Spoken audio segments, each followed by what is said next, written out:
Morning, Riverbend. I want to say Happy Memorial Day, but that seems sort of contradictory, doesn't it? I mean, Happy Memorial Day. So it's a holiday that I'm particularly thankful for, and I hope you are too. Anytime we remember the sacrifices of others and the generosity of others, I think it is a sacred thing. But I'm glad you're here today. I'm glad you're online today. And today, I want you to consider this. Would you be willing to change your beliefs based simply on circumstantial evidence and the testimony of a total stranger? Let me unpack that for a minute. Would you be willing to change what you believe? Not everything you believe, just some of the things you believe. Not necessarily the things you think, certainly not the things you know, but would you be willing to modify, to change, to adjust the things that you believe, your preferences, your prejudices, your convictions, your habits, your point of view, based simply on circumstantial evidence, apart from the facts, apart from data, apart from what would be sort of empirical information, just based on circumstantial evidence, your experience, your observation, would you be willing to change your belief based strictly on circumstantial evidence and because of the testimony or the teaching or the argument or the case made by someone you didn't know, perhaps even a total stranger? I think we do this all the time, actually. And it's a good thing. It's a good thing for us to recognize that we evolve in the things that we believe, in the things that we are convinced that we know, even in our preferences and our prejudices. It's good for us to change. There is no growth without change, and in order to grow, we must change. But it's a difficult thing. It's a lot to ask. It's a lot to ask. But this is exactly what the Apostle Paul was asking the collection of the great minds of Western civilization, the intellectual elite, the academy at the intellectual center of Athens, Greece. And it's exactly what I'm asking you to consider today. But before we unpack that some more and consider it, would you pray with me? God, I would ask that the words of my mouth and the meditations of my heart would be pleasing in your sight, and that you would use your words spoken by your servant and anointed by your Spirit to change our hearts. Pray that for myself and for my family, for all of us here. For I ask that in Jesus' name. Amen. Dr. Jaakko Hintikka is a Finnish-born philosopher. He was born in Finland. He was educated at the University of Helsinki. In fact, he has a PhD in theoretical and applied mathematics. After completing his PhD at the University of Helsinki, Dr. Hintikka went to Cambridge and Oxford and did postdoctoral work, and then eventually he immigrated to the United States and became a professor of philosophy at Boston College. Over the course of his lifetime, he published over 30 books on theoretical mathematics and philosophy, but his favorite subject, and the subject of his final book before he died in 2015, his final book that he published in 2004 is called Socratic Epistemology.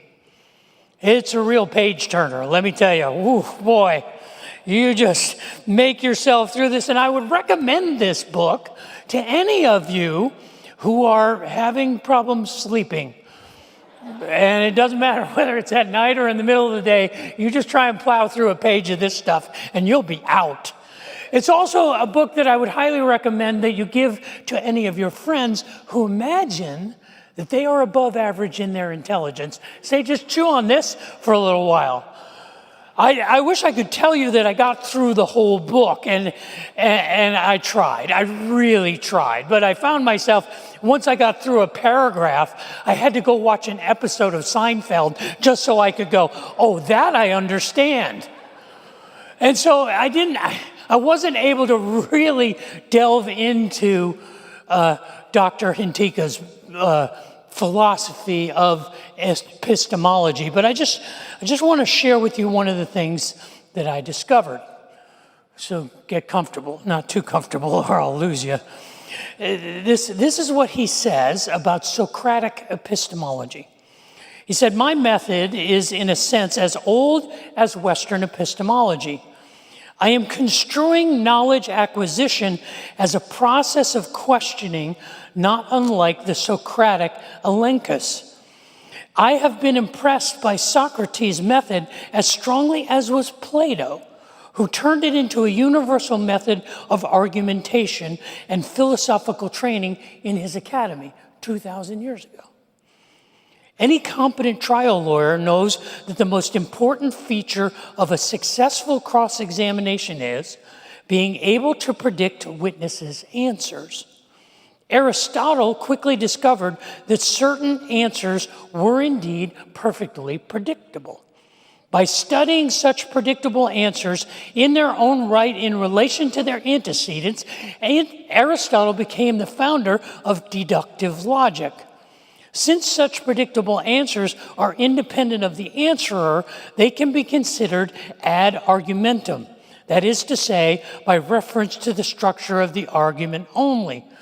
It is historically noteworthy, however, that Aristotle still thought of the entire epistemological process, including the deductive inferences, as an interrogative approach to epistemology." I don't know. I'm not. The most sense that I can make of what Dr. Hintika is talking about is that we know things by examination. Basically, Socratic epistemology is the study of how do we know what we know. Episteuo is the word for knowledge, and logia is the word for logic. Epistemological thinking is how do we know what we know. And the Socratic method was obviously developed by Socrates 2,500 years ago, and it is a method of deductive interrogation. You understand what you know by making a postulate or a hypothesis, and then interrogating that with questions, and then coming to a conclusion about the veracity or the truth or the reliability of that proposition. The way that I break it down is into a formula, and it's kind of a cause and effect formula. If X, then Y, therefore Z. That is Socratic epistemology. In February of 51 AD, when the converted rabbi, Saul of Tarsus, stood in the Areopagus, the epicenter of Western intellectualism, he was speaking to a group of Socratic epistemologists. He was speaking to a group of people who understood what truth was, who understood what reality was through an interrogation and a deductive process. The problem was that the converted rabbi, Saul of Tarsus, Paul the Apostle, was not a Socratic epistemologist. He was a Semitic epistemologist. You see, in the Semitic tradition, in the rabbinical tradition in which the Apostle Paul was trained, you come by knowledge a very different way. You don't come by it deductively. You come to know things inductively. This is common among all of the Eastern philosophies and religions. It's a much more linear, inductive way of thinking. That's why when you read the book of Psalms, you have lots of parallelism and lots of imagery, because Semitic epistemology is much more comfortable with paradox. It's much more comfortable with contradictions within the logic. And it's much more experiential. It's observational. If I were to write the formula for Semitic epistemology, it would be if X, and X is my experiences, my observations. It may even be the myths and the stories. How do I know things? Because I have observed them, I have experienced them, I have learned about them through life. And then the interrogative process, why, then, if then, is more of a why do you think this happens, and speculating about the reality. And then I make my conclusion, but the goal is to understand the why. You see, if Socratic epistemology is either or, Semitic epistemology is more like a both and, a yes and. And as the Apostle Paul stood in the Areopagus and he made his case, and make no mistake about it, he was making a case that had one singular proposition, that there was a God and his name was Jesus. And in fact, that Jesus of Nazareth was raised from the dead and he was Lord. This was his proposition. But in making his argument, he creates a mashup. He creates a hybrid. It's not a simply Socratic argument. It's also a Semitic argument. He kind of has this mixed bag of both if, then, and yes, and. By the time we get in Acts chapter 17 to the 29th verse, the Apostle Paul is at the place of the Socratic conclusion. He says in Acts 17:29, he begins by saying, therefore, in light of everything that I have just said, this is where I'm drawing down my conclusion. But before he does that, he reviews, he goes back, and he says, therefore, since we are his offspring. You see, what he's doing is he's referencing the things that the Greeks already believe, because we are his offspring was a quote from Aristarchus, from one of the ancient Greek poets and philosophers, who was really just quoting Epimenides from about 600 years before. But all of the Greeks understood that there was something divine about this life. See, they're not that different from us. They're not that different from us because it's impossible for us to go through our entire life experience and not wonder and not think, is there something more? Is this all there is? Is this absolutely everything there is? Is all there is to know what we currently know? And no one who is paying attention at all, who has any honest thought, says, well, this has got to be it. This is all there is. There is nothing more. My 100-year lifespan on this tiny dot of a planet in this expanse of the universe cannot be all there is. You see, I think Paul understood what we all understand. That we realize that we don't even know what we don't know. And that is the fingerprints of the divine. It is the breadcrumbs that leads us to say, there must be something more. There must be something transcendent. There must be something infinite and eternal. And Paul says, since we all know this, since we all believe this, since we all think this, then he says, then why? Why in the world would we imagine that the divine being is is like gold or silver or stone or an image that we concocted ourselves. That why would we imagine in an infinite universe where there is a transcendent eternal reality, why would we imagine that there is a lowercase God?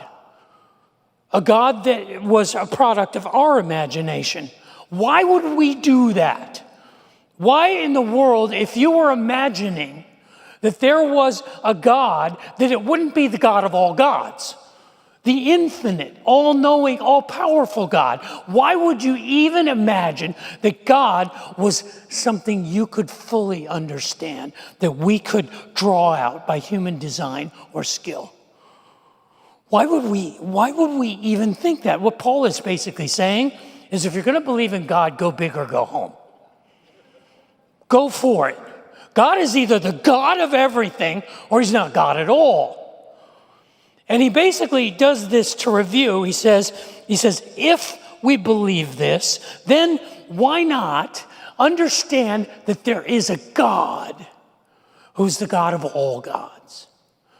Therefore, and then we come down to verse 30. And verse 30 is a mess. And the reason that it's a mess is because of us.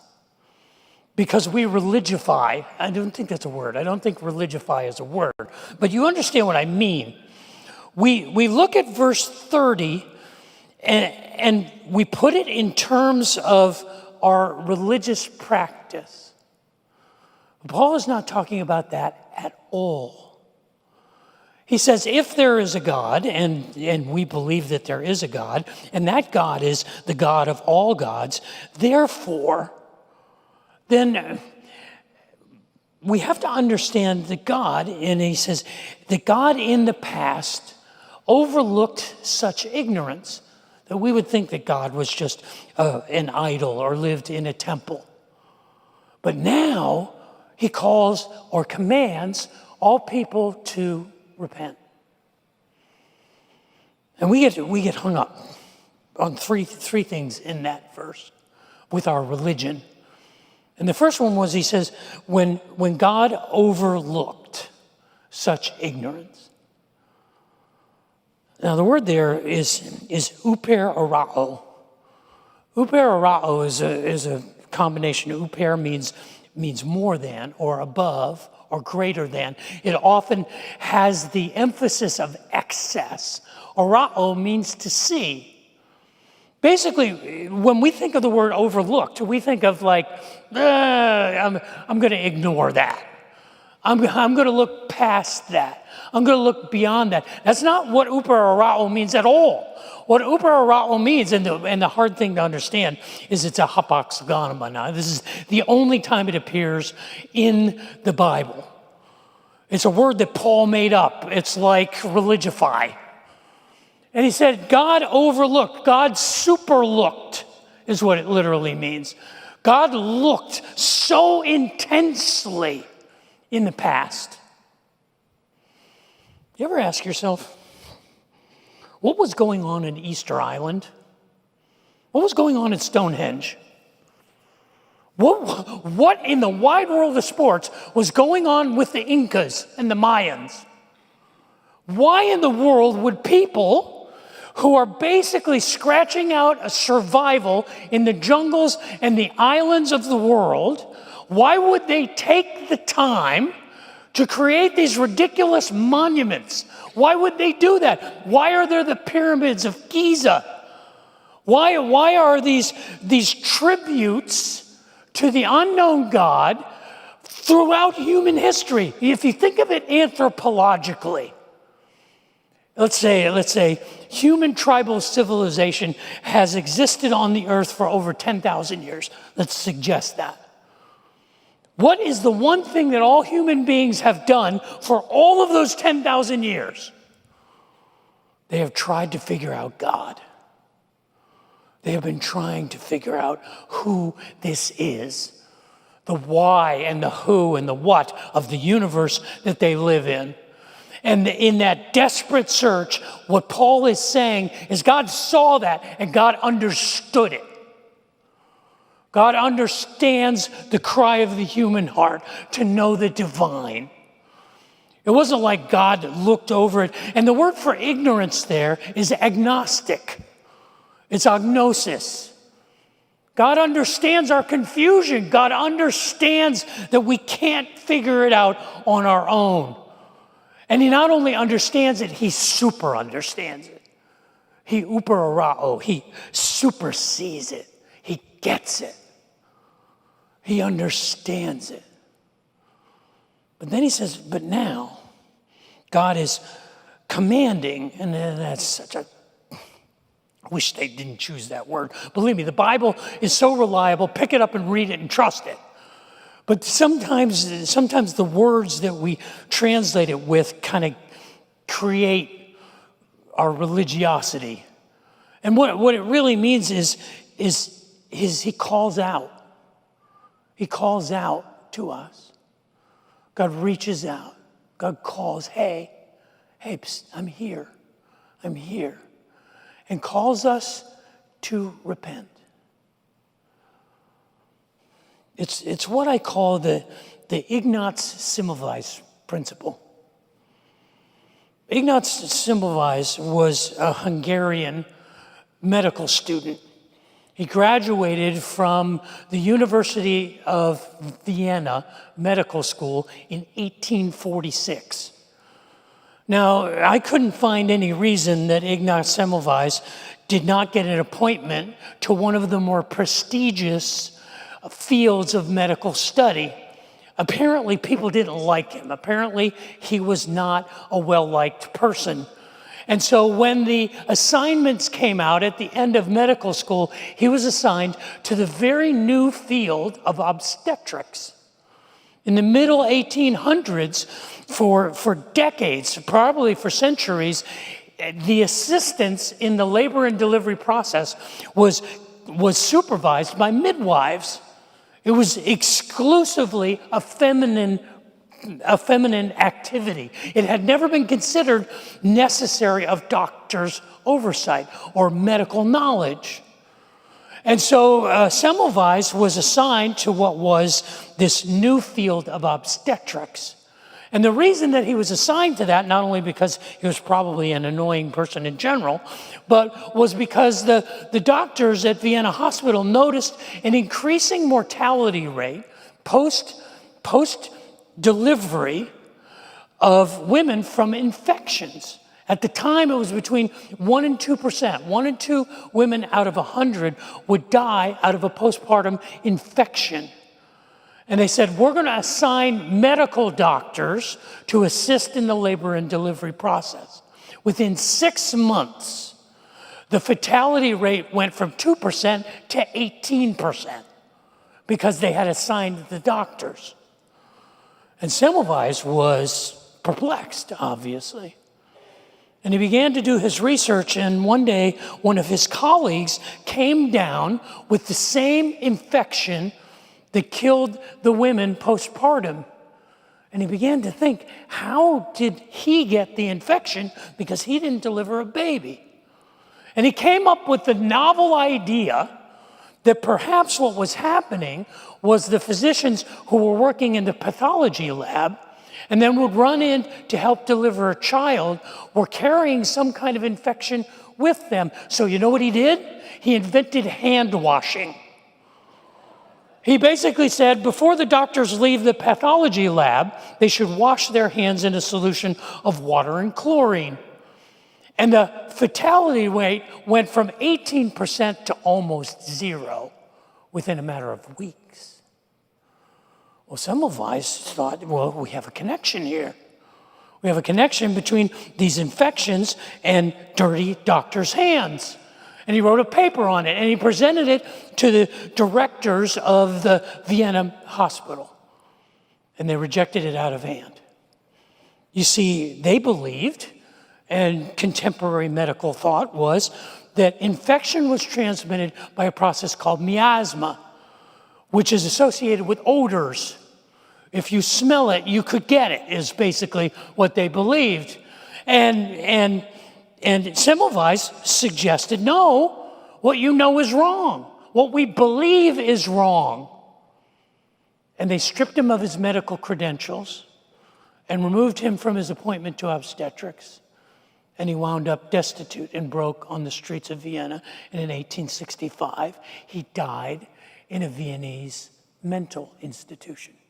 The same year that a French scientist named Louis Pasteur promoted what we know of as germ theory, the discovery of viruses and the transmission of bacteria. And by the early 1900s, the entire medical community realized that believing in miasma was ignorant. You see, what Paul is saying in verse 30 is that God understands our quest. He understands how confusing this life is. He gets it. He understands our ignorance. But when we discover something new, when we discover something that gives us new information, we can't hold on to what we believed or knew before. We have to change. That's what repent means. See, we religify the word repent, and we think it means crying and sadness and sorrow and confession and all kinds of spiritual theatrics. You know what repentance means? The word is metanoia. It means change your mind. It just means change your mind. When you realize something that you hadn't realized before, you repent. When you learn something you hadn't learned before, you repent. You change your mind. You change how you think. You change what you believe. And Paul is saying in our day, right now, God is calling us to say, let me change you. Let me change your heart. Let me change your mind. Now, right there is where the Socratic Epistemology would have ended. End of discussion, mic drop, walk off the stage. But Paul is a rabbi, and he can't leave well enough alone, so he has to add one final thing. And it's kind of because, let me tell you why. Let me tell you why this is important, because there's going to be a day, you see. There's a day coming when God is going to sort it all out. We can't sort it out. Heaven knows we can't sort it all out. We are confused by what we think and what we know and what we believe, and we're just trying to navigate through this life. But he says, God's got this. There's going to come a day when God is going to discern. It's the word krino that we talked about a month ago. It means to discern, to judge, like to not to pass judgment, but to evaluate carefully with justice, with righteousness, with full knowledge, by the one who he has appointed, by the person that Paul was there to tell them about, who I am here to tell you about. And he said, that one, the one who has the right to sort everything out, because he knows all things and knows our thoughts and our hearts and even the intentions of our hearts, because this one was the one who was proven because he was raised from the dead. Because the one thing that we cannot understand, that we cannot know, is what happens to us when we die. And the resurrection gives us a hope that beyond what we know, there is what we can believe. And with that, Paul drops the mic. It is his sine qua non. The argument comes down to the conversation in the Areopagus about why Paul was even there, was simply because there is something more. There is life beyond this life. And the proof is that he raised Jesus of Nazareth from the dead.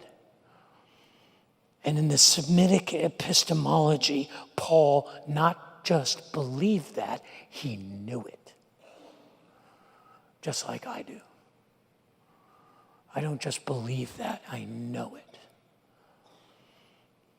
Now that's where it gets fuzzy for us in our Western mindset. because we are more comfortable with a Socratic epistemology. We are much more comfortable with an either or, with a black or white world, with a if this, then this, therefore that. That's kind of where our comfort level is. We're much less comfortable with a if this and then consider this and maybe that, and therefore because of this we believe that. But even Dr. Jocko Hintika says, I have to make concessions to what he calls the epistemology of belief. This is what he says. There is a certain partial epistemological parallelism between belief and knowledge. Ever since Plato, these two notions are habitually contrasted to each other. You either know it or you believe it. This contrast is nevertheless seriously misleading as far as the epistemology of belief is concerned. Listen to what he says. Belief is connected with criteria as to when I am ready to act on a certain item of information I have received. But whereas the criteria of knowing are impersonal, the criteria of belief is personal. In claiming to know, I am making a commitment to others, but in forming belief, I am usually responsible only to myself. Would you be willing to consider changing your beliefs based simply on circumstantial evidence and the testimony of a total stranger? We did it for over a year and a half. We changed our beliefs. We changed our behaviors, not based on what we knew, but what we were told, the circumstantial evidence, and the advice and the counsel and the instruction of people we did not know. We have the ability. The question is, are you willing? Are you willing to consider this?